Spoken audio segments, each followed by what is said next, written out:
Hello, I'm Citrus, and you're looking at the Master Grade Gundam Fenice Rinascita from Gundam Build Fighters. This kit was released in June 2015 for 4,800 yen, and later that same year for the same price in October, the Rinascita Alba was released as a web exclusive. That version borrows the colors of the original Wing Gundam, which received its own Master Grade in April 2010 for 4,000 yen, and upon which this kit is based. My copy was printed in October 2023. I picked this up last winter kind of on a whim, and after coupons and taxes, I paid $53.95 total. Here's the finished kit next to the Master Grade RX-78 3.0 for size comparison. And here are the colors I used this time.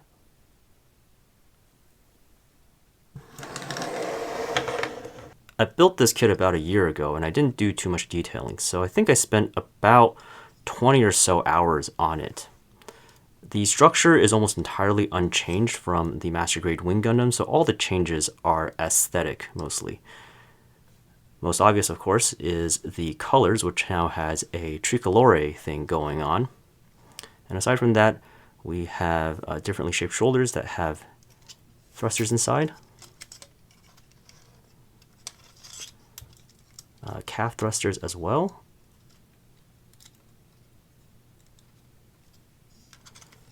And of course, it's very differently shaped wings.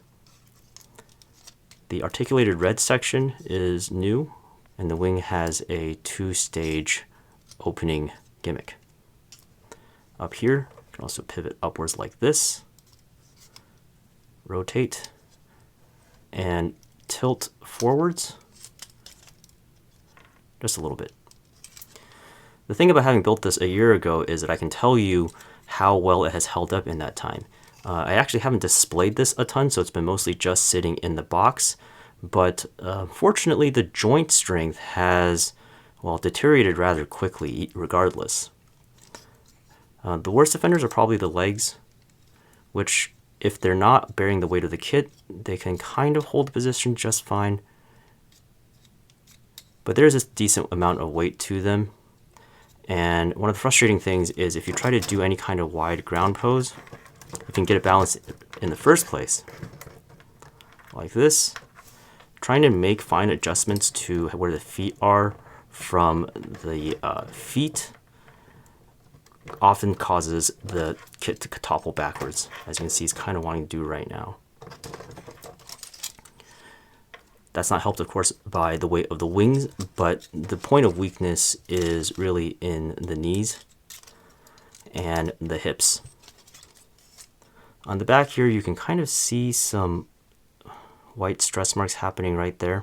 So basically, the upper knee joint is, well, it's not quite failing, but the plastic obviously is stressed somewhat just by normal assembly. Again, none of this is painted really, so it's just the plastic on plastic. All the new parts are polystyrene, and there are some that go in the frame, but the joints are all still ABS as they were on the original Master Grade, so I don't think it's necessarily a materials thing that's causing the fatiguing in the parts. Joint strength aside, articulation is pretty decent. Get a lot of good bends in the elbows and knees, even in the ankles. Although the ankles are now extended somewhat from their original length, the toe bends, although a little bit too easily for my taste, so probably worth tightening that up while you build yours. The knee has an interlinking mechanism, as well as down here for the transformation, where if you bend at that joint, you can see the ankle retracts into the leg somewhat, like so. The side skirts only go upwards. They do not go forwards or back or rotate. There is a rotation in the waist, but there is a decent amount of interference unless you pull it up all the way, in which case you can kind of get it to go over like that, but it doesn't look very good.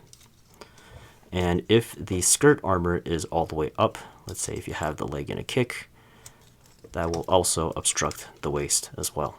Moving up, we have a cockpit hatch. Opens like this on the bottom, and then the top section pulls forward and up like so. And you can see a little pilot of the Italian dandy inside. Double jointed neck and shoulders that come outwards pretty far. They don't go back. Rotate, rotate. There is a very shallow peg in the arm connection here, so it's not uncommon for the arm to fall out of the shoulders entirely. And then back here we have the wings again. The top of the wing section here, this is new. So on the original Master Grade Wing Gundam, this does not stick out as far. And although this looks pretty good, you can see you run into some clearance issues with the head, and it's just a little bit kind of annoying to have to work around. Also, when you have them up like this, they can also bump into each other. So just have to be aware of where everything is when you're posing. And moving on to accessories, the biggest bonus you get is a BA-13, which is essentially a retooled Action Base 1 without the use of any screws. Very nice inclusion for any transforming or winged suits that you would like to display aerially. And you get a shield, which is very large. It has an opening gimmick like this. There's a beam saber inside, but it's very difficult to reach, so probably have to remove this outer green piece to really reach it. Top panel here opens up even further to help you access, sort of, not really. And this yellow part in the front is linked to the hinge, so you can see it moves back and forth as you open and close the shield, which is pretty cool. The silhouette looks really good, but one problem is that the fins on the back stick up very far. The arm connection is right here, and if I bring the Gundam back, at the position where it's normally connected, you can see that these parts up here run into the shoulders pretty easily, which kind of limits the amount of poses you can do with the shield on the arm. And you can also see there's these parts which receive another accessory, which is the beam cloak. Both parts are the same, but they're not entirely symmetric, so when they're on both sides, they don't look exactly the same from the front or the back, but it's supposed to have this kind of like flowing look to it, so it's not really a huge deal. This is a very brittle, clear plastic. It looks fine, but my experience with this kind of stuff is that it tends to yellow pretty easily if it's displayed near any kind of sunlight at all, so be careful of that. And the other thing is the joints up here are all C-clips. I don't particularly like that, but I don't know what could have been done instead to still give the cloak any kind of articulation. So just be careful, especially as the kit gets a little bit older, and especially if it has been displayed in the sun, to move these very carefully so that you don't inadvertently break them. And they equip to the Gundam just like so.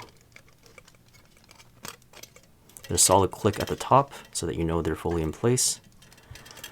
And we run into even more clearance problems because, of course, this cloak sticks out pretty far in the back, and you also run into the issues with the wings. So just kind of tricky.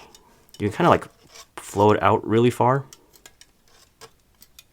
and you can kind of fit the shield in this void underneath, but again, if you want to display everything together, so with the wings out, the cloak on, and the shield, there really aren't that many poses you can do where all three of these things can like be displayed in the same space without running into each other. And then we have the beam rifle, which has two handles, and the kit can pretty convincingly hold it with both hands. It separates into three accessories. So you have the beam rifle on its own, which then can open to let you remove the ammo cartridges or battery packs, whatever they're supposed to be. And these two separate into a pistol kind of thing. And well, the box calls this a beam saber. So you can stick this effect part on the end, and it's supposed to be held like this, which is a very strange angle. And this handle is very, very thin. It does not fit in the holding finger bits very well. So you'll definitely want to use like maybe some double stick tape or a little bit of tack to make sure it doesn't fly out of the hands when you try to pose it. And of course you can reassemble all three of these.